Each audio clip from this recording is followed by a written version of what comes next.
Hi everyone, my name is Wesley from Unorthodox Productions, and in this quick video I'm going to be creating a baseline to check levels for my live stream session later on this evening.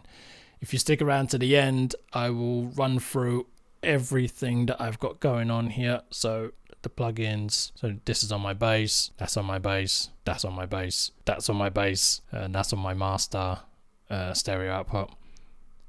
Again, master, and of course the wonderful L2. So I will run through those and the instruments that I'm using as well, and I will tell you about something more exclusive, but I want to get the the music-y stuff out the way, the stuff that's relevant to the groups that I'm posting this to. So I'm going to do that right away. So I'm in a key of A flat major, and I'm following a 1 3 4 5. So it's really, the 3 is a passing note. That's why it's in brackets. If you look down here, that's why it's in brackets. So it's a 1 4 5 chord progression. So I'm going from the A flat major to the 4, which is a D flat major, to the 5, which is an E flat major. So yeah, I'm just gonna create a bass line on the spot, and then once I have one, I'll hit record and I'll get going.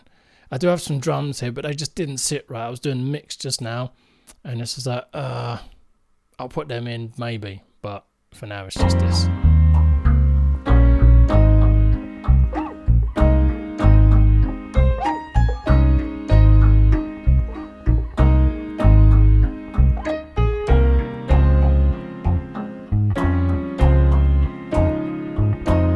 Just wondering whether to be simple or more complicated, like.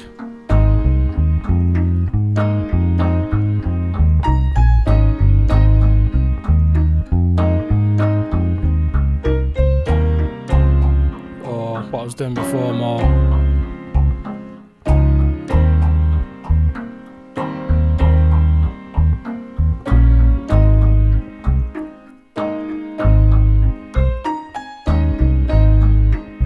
So I'm going to keep it simple. I like the space in between when I keep it simple. So I'm just going to go with that, and it may just unfold. I mean, I don't think I'm going to record all of this. That's for the live stream. I'm just gonna get something which I think is worthy of posting. So yeah, I hope you enjoy.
pretty good. I like the space I was leaving, and then because of the space that I was leaving, then when I did begin to leave less space, it sounds cool. It's like you teach your, let me mute the bass. It's like you teach the listener a pattern, and then they get used to it, and then you change it, and it's like, oh, that's nice. But had they not got used to the original pattern, it might not be as nice. Anyway, so let me show you what I've got going on here. Okie dokie. So on the bass, and I'll just create a section. And also this mix, right? Because it's just piano and just this sound. Because of that, it's like, so yes, I'm showcasing my bass lines, yes, but I don't want it to be just that, you know, I don't want it to be so bass heavy. However, it's just piano, this little thing here, ceramic skilled mallets, and my bass, so there's room for it to shine. So it needed to shine, and it was just a balancing act that took me longer than I thought it would. Okie dokie. So on my bass, so we have on the menu today, this is my bass. So I dip out these like a touch here, so what's that, 400, and let me zoom in so you can see. So yeah, 434 hertz, and then also at 192, because I just feel like it just sounds better. So I'll just quickly show you.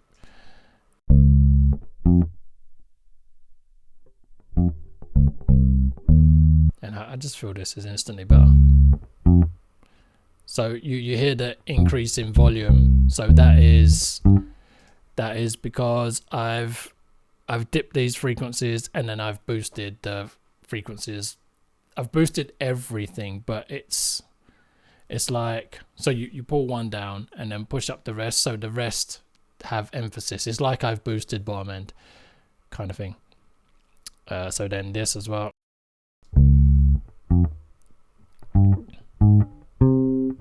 So then that, then this SSL, giving it a bit of presence.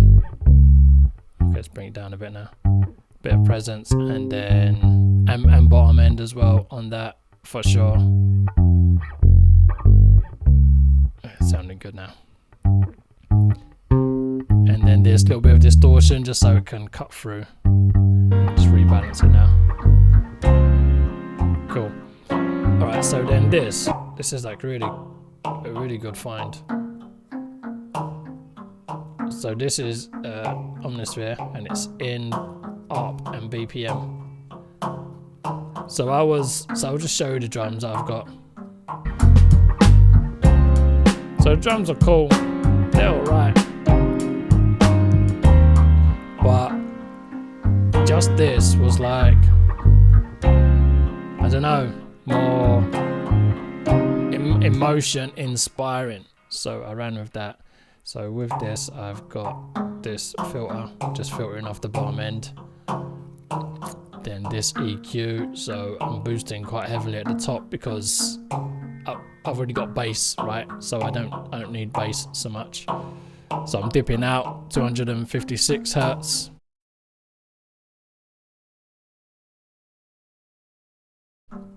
Also dipping at 512 because I'm playing bass, and then pushing the top end, just making room for my bass. And then a compressor, because it's a bit crazy, like you hear it, like these initial pops, just controlling them a bit with this. You can see the compression. And then imager, because I'll take this off. You hear it's gone to the right, so you'll definitely need headphones for this rather than a phone. It's a bit biased to the right, so I just balance that out a bit. Cool. And then I have a 1176 compressor on it, which is just, it's timing it, and then I'm pushing it as well. So I'm just adding like a fuller signal, but it's minimal. It's just it's quite quiet. And then the pianos, right? So this is so when I have multiple instruments, I will then send all of those outputs to a bus, and then that's how I have one fader to control them all. So I didn't have I didn't find a piano that I really liked. So I used this Maverick, and I'm sending it to I'll get into that in a minute. So let me mute those actually. So I've got this Maverick, which is Native Instruments, which is quite cool. It's quite cool. And on that, I've got this, a little bit of width, a little bit of top end, some compression, and taken away a little bit at 1.8 kilohertz, and then running it through the tape machine because it adds nice things. Next to that, got this soft piano, which is labs, right? But if I remove all of my processing, it's that, which I couldn't use, but it still has something nice. So I wanted it.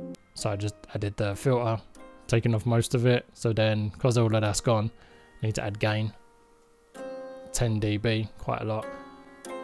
Then this compressor, just control the dynamic range with this, just to squeeze it into a manageable space.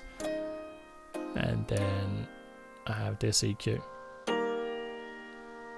which is really just taking off the top end, because at some point it was clashing with that the beginning of it. I was getting a lot of high frequency information on the attack of the ceramic skill mallets and the soft piano, so I had to do something about that. And then I also changed the attack on this instrument. Where was it? Was it here? Yeah, I think it's this. I changed the attack on the instrument, and changing the attack means just the begin, like on, if you were to change the attack on a kick drum, you wouldn't get that initial thud, or if you were to change the attack on a snare drum, you wouldn't get that initial snap. It would be, at first it would be turned down, and then at one point you would only hear kind of the tail of it. You don't hear the effect of the hit. You wouldn't hear the initial hit when the stick hits the drum skin. Attack tends to be in synthesis, but you can use it to your benefit when it comes to sounds, as well, like samples as well, recordings and whatnot. So yeah, this soft piano. So yeah, gain, yeah, and then EQ just taking off the top end, and then boosting again because I needed more. And it sounds quite nice. It's got good information there. It's just buried. And then this, which is a Logic piano, Steinway, which it just had something. It just had something, and then all I'm doing is taking off the bottom end, and all three of them together gives me that. And then on the master, so all of them are coming out now to one channel, and so I'm compressing, because the rationale for this compression is, so I've got 3 elements, and I just want them to just be squeezed together, not a lot, but just, I don't know, when I have multiple instruments and I add a compressor where they all meet, it helps to gel them together as one. So that is what that is doing. So not a lot, that's like, barely 5 dB each time, and then auto release. This happening just to again control everything. And then this, which I quite like, it adds like a bit, I mean it's a compressor, but it adds more, it adds like a bit of magic. And yeah, so on the buses, right, so this Maverick is going here, and it's doing this. So just taking a lot of bottom end out with that EQ. And then this, I really like this. Oh, why is it not on? Oh, it's working, it's just quite low. Cool. Yeah, that is mostly what you're hearing. I just like that as a, it's like reverb, but not quite. I just, yeah, I've always liked what it does to sound. It gives it like, you know, more three dimensionality. And then this, it's a great plugin. It's a free plugin. It's just a stereo widener. And yeah, so without, and with, question whether to keep that or not. But anyway, and then this, which is, it's just delays at half notes. They're barely audible. It's just really garnish.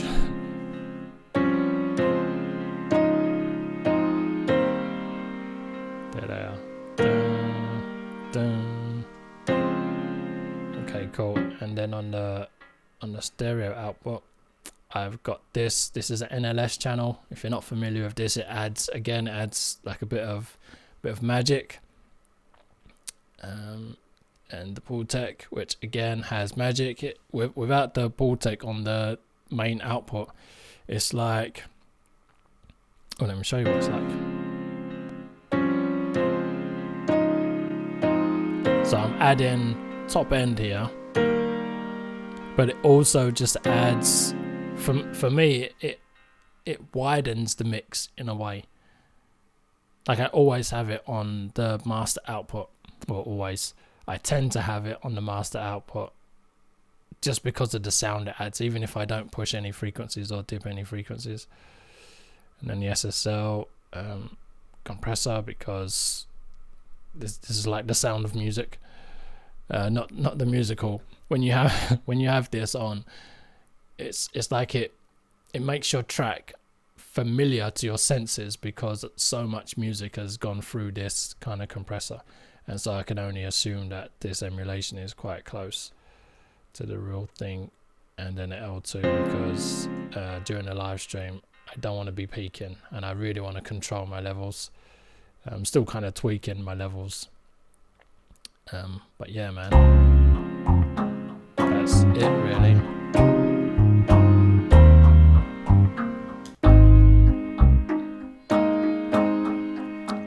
Yeah, it's cool with the drums, but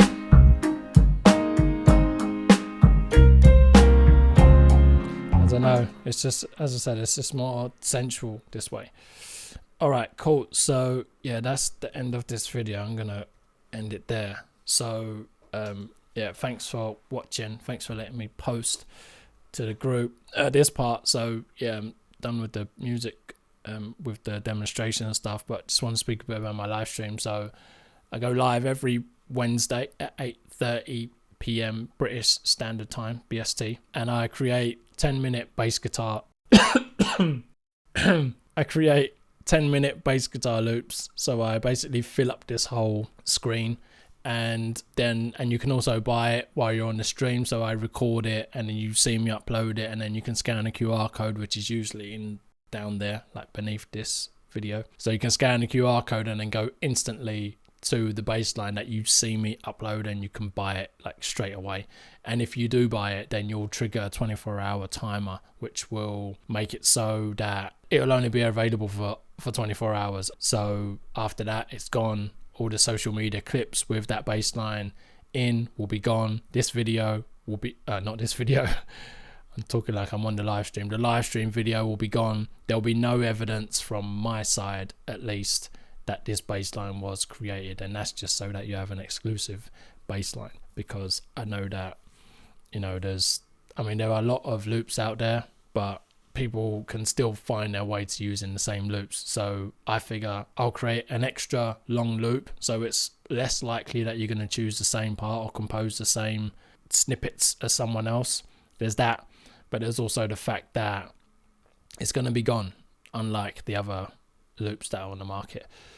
And that's in direct response to talking to music producers before I decided to create this product specifically. I have another one which is more standard loops, in that once you buy it, it stays there, but they're still 10 minutes long. All of my bass loops are 10 minutes long. Cool. So yeah, you could join me on Facebook. The profile is, well, if you're seeing this on Facebook, it's that profile, and if you're seeing this on TikTok, then it's that profile. But just in case, it's Unorthodox Productions on TikTok, and Wesley Byfield on Facebook. Cool. All right. Well, if you made it this far, thanks a lot for watching. So I'm going to end the live stream there. And yeah, maybe I'll see you later, man. If you come to the stream, let me know that you're there.